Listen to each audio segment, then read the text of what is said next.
जातर बाजारे लइहा पूरा सामान हो, सरसों के तेलावा के रखी ह ध्यान हो।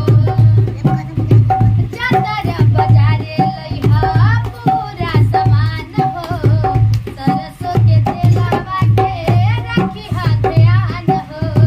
झूठो के काहे खिसियाला राजा जी, झूठो के काहे खिसियाला राजा जी।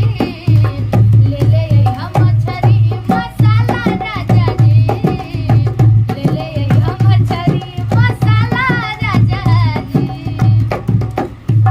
कइसन भतार पाड़ा कुछहु न सिखला, बानी बनौले जाके पहिले तू सिखला। कइसन भतार पाड़ा कुछहु न सिखला, बानी बनौले जाके पहिले तू सिखला।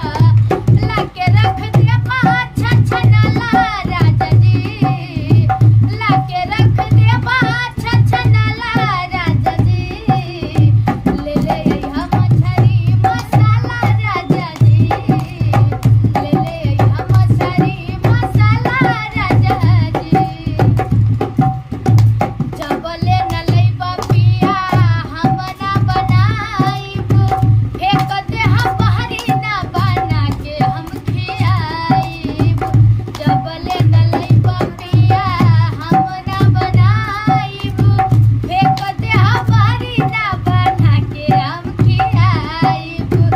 रागनी के बात गठियाला राजा जी, रागनी के बात गठियाला राजा जी।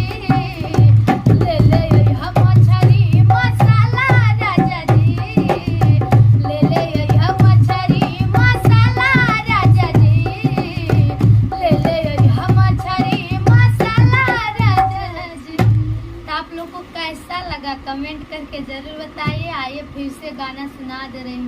बहुत प्यारा सॉन्ग है दोस्तों, ठीक है। आप सब जरूर इस वीडियो को ज्यादा से ज्यादा शेयर करिए। ये रागनी दीदी का गाना है, ठीक है। अगर नहीं करोगे तो फिर समझे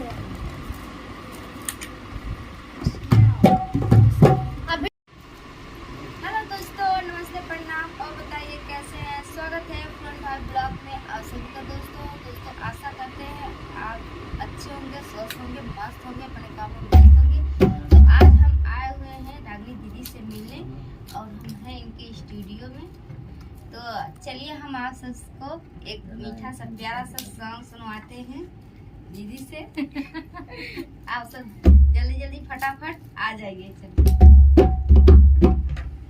हाय दोस्तों, सभी का स्वागत है फूलन भाभी चैनल में। आप लोग ढेर सारा प्यार आशीर्वाद दीजिए और आइए आप सभी को गाना सुना रहे हैं। नाक के नथनी, हाथ के कंगना, नशा के खातिर सब पे चलो सजना। नाक के नथनी, हाथ के कंगना, नशा के खातिर सब पे चलो सजना। लीवर में फीवर हो जाई, छोड़ बजे ना दारू के, मानल कर बात राजा अपन में हरारू के।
देख लीजिए, आज मैं रागनी दीदी से मिलने आई हुई हूँ।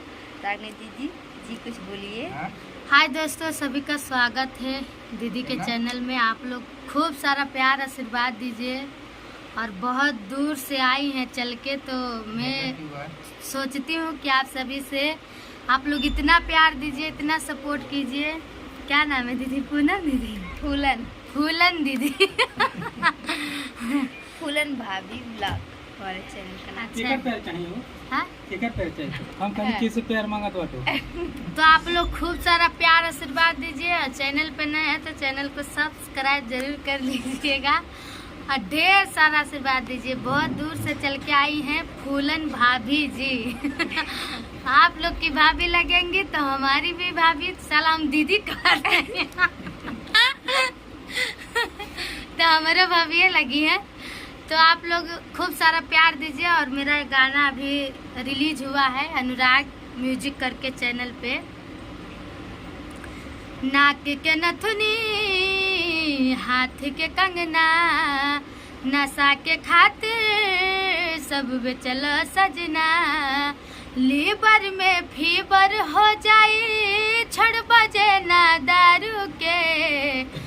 मानल कर बात राजा अपन में हरारू के।